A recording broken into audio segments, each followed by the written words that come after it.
السلام عليكم إخواني أخواتي الكرام، مرحبا بكم في وصفة جديدة في قناتي وقناتكم نور زيندا للوصفات السهلة والبسيطة. إن شاء الله تنبغي نبارك لكم أولا هذا الشهر المبارك، الله يدخل عليكم بالصحة والسلامة وبالتيسير وبراحة البال يا رب العالمين. الله يجعلنا فيه كاملين ممن غفرت ذنوبهم وعتقت أرقابهم أو رقابهم عفوا أو عتقت رقابهم من النار يا رب العالمين. ان شاء الله كنتمنى لاي واحد مريض او تيعاني من شي مشكل يفرجها عليه الله في هذا الشهر المبارك اللي هو شهر الطاعة وشهر الغفران وشهر التواصل وشهر التراحم، فيه جميع الفضائل في هذا الشهر. كنتمنى ان شاء الله انه الله سبحانه وتعالى يساعدنا عليهم باش ان شاء الله نقوموا ولو بالقليل منهم. الاقتراح ديال اليوم هو هاد الكرواسون اللي كتشوفوا اللي كيجيب الفواكه الجافه، شي حاجه ولا اروع، رائع في المذاق ديالو والشكل ديالو هائل جدا. راكم شفتوا الشكل ديالو، طريقه بسيطه جدا ولكن الشكل هائل جدا. كتشوفوا هنايا تقريبا عندي ربع كأس ديال الحليب ديال الشاي، هذا باش كنعبر. عندي 3 المعالق ديال السكر حبيبات، 3 المعالق ديال السكر حبيبات. هنايا عندي 150 تقريبا مليلتر ديال الماء، بحال المقياس ديال الحليب، 150 مليلتر تاع الماء، 150 مليلتر تاع الحليب، 3 المعالق ديال السكر سنيده، وعندي معلقه كبيره ديال الخميره على حسب الجو البنات. واذا كنتو بغيتو تعجنوا هاد الفطائر في الصباح، تنهضر على الناس اللي كيبغيو يجربوا الوصفات ديال نور زنده، وكثير منهم خصوصا من العائله ديالي اللي تيفرحوني بالتعليقات ديالهم وملي تيقولوا لي راه اي حاجه شفناها لك تصدق لينا، وتعترفوا انه الوصفات اللي تيشوفوا عندي ماشي مكرره، وبعض الصديقات ايضا. فتنوعدكم دائما بالجديد الجديد ان شاء الله. هنايا زدت بيضه كما كتشوفوا، الثانيه الثالثه، 3 البيضات، مقادير بسيطه جدا، الشكل النهائي ولا اروع، والمذاق خطير خطير خطير، تيبقى لك في الفم وشحال وانت كتلذذي فيه. تنخلط هاد المكونات اللي شفتوا قدام عينيكم بهذا الطراب او بمعلقه بفرشيطه. تنزيد هنايا ربع كأس ديال الزبده مذابه، ما تخليوهاش تكون نوازات، المهم غير تكون ما يكونش فيها الماء، باش من طبيعه الحال ديك الساعات ما غاديش تقطع علينا العجينه. وكنضيفوا الدقيق على حسب سميتو السوائل اللي درنا، فكاين اللي غادي يكون عبر بكاس صغير، كاين اللي غادي يكون عبر بكاس متوسط، المهم على حسب السوائل. داكشي اللي غادي يتمتص لك هاد السوائل ديال الدقيق. القوام راكم شفتوه قدامكم، مجاري ما قاسح. تنغطيوه باش يخمر، وتنجيو نوجدوا العقده معكم اللي هي عباره على المشماش مقطع. عندي هنايا السكر اللي عنده داك السكر او داك السكر الاسمر يستعملوا، عندي القرقاع مقطع، وعندي الزبيب.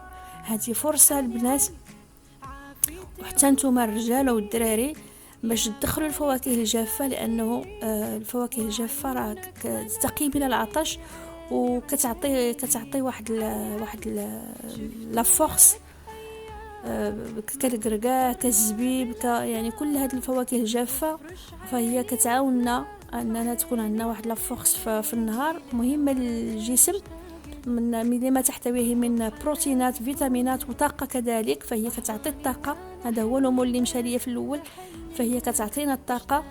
فهذه مناسبه اننا ندخلوها، وخصوصا الدراري الصغار اللي عاد بداو الصيام كيتعلموا.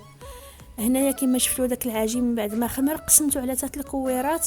هذا الشيء غير على حسب سطح العمل، الا كان عندك كبير او صغير فانتي كتحكمي في الكريات اللي غادي تديري.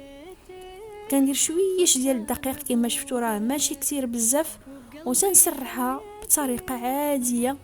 تنستعن في الاول بليد، من بعد ان شاء الله غادي نهز الدلاك اللي غادي نسرحها بها.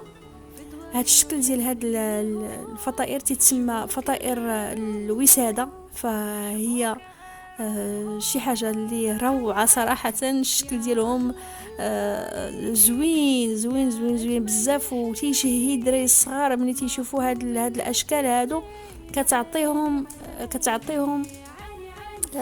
سميتو تتفتح لهم الشهيه وتيبغيو ياكلوهم. صافي كما شفتوا راني سرحت العجين على هذا الشكل هذا تقريبا في واحد سنتيمتر في السمك ديال العجين. غادي نحيد له هاد الجوانب هادو غير باش يعطيني واحد القطع متساويه، وغادي نقطعو الى اشرطه. غادي نهز هاد العصا ديال لاكوب لازير. عطاتها ليا هاد الفكره، عطاتها ليا الاخت لوجين من قناه شهيوات بسيطه لوجين اللي تنشيد بالقناه ديالها كقناه رائده صراحه في العالم ديال الكيك وداكشي ديال الديزاين، وداكشي عندها داكشي روعه، وهي قناه متنوعه. تنتمنى انكم تدخلوا لعندها من هذا المنبر. فهي اللي خديت من عندها الفكره ديال هاد المسطرات هادو، لانه تنبغيو نقطعو تنجيبو شي طويل شي رقيق شي.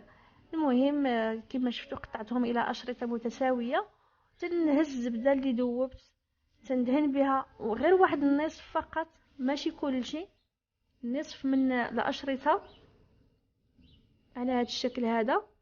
كونوا سخيين شويه، يعني ماشي غير تشحفوها صافي، لا كدهنوها نيت مزيان. هي اللي كتعطينا داك الطريق ديال دوك الكرواسون. صافي بالنسبه للفواكه الجافه انا اختاريت هذا الشكل البنات وتا الدراري. يعني نتوما الا بغيتو تختاروا اشكال اخرى فيمكن، اللي بغى التمر، اللي بغى اللوز، اللي بغى الكاوكاو، اللي بغى هذه فكره عطيتها لكم.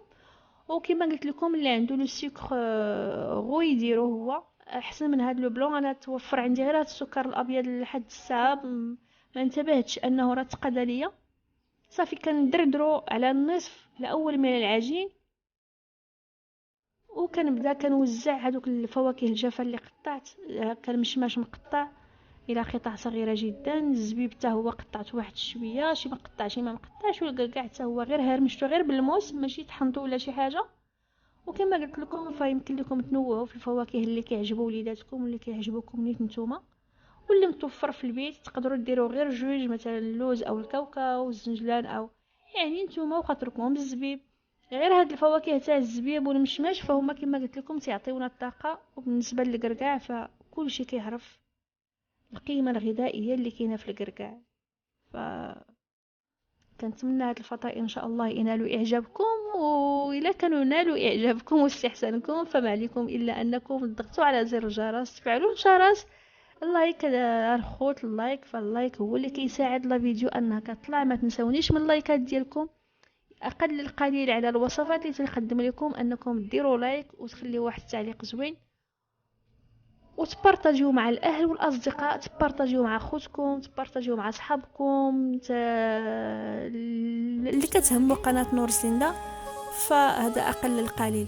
كما شفتوا من بعد ما صافي ما درت هذيك الحشوه تنقطع واحد الاشرطه صغيره جدا، واحد سنتيمتر هكا غير في العلو ديال العجينه. كما شفتوا هاد الاشرطه غادي نحتاجوهم، نتوما غادي تشوفوا اشنو غادي ندير بهم. صافي كنمشي حتى الوسط ديال العجين اللي ما درتوش. هانتوما غادي نطوي من هاد الجهه اللي درت فيها لي فخوي السك او الفواكه الجافه.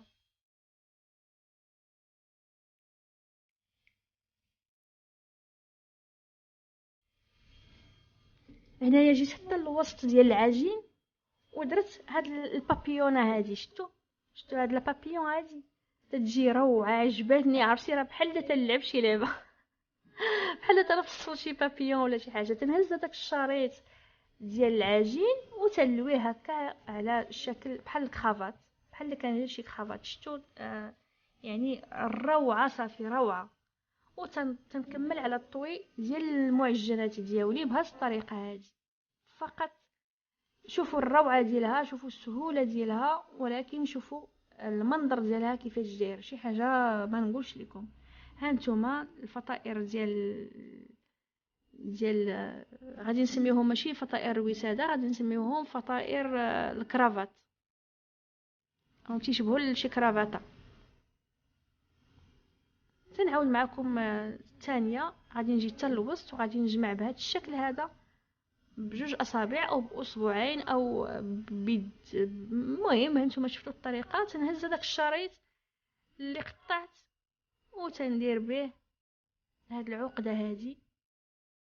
شفتوا كيفاش الطريقه سهله ولا اسهل؟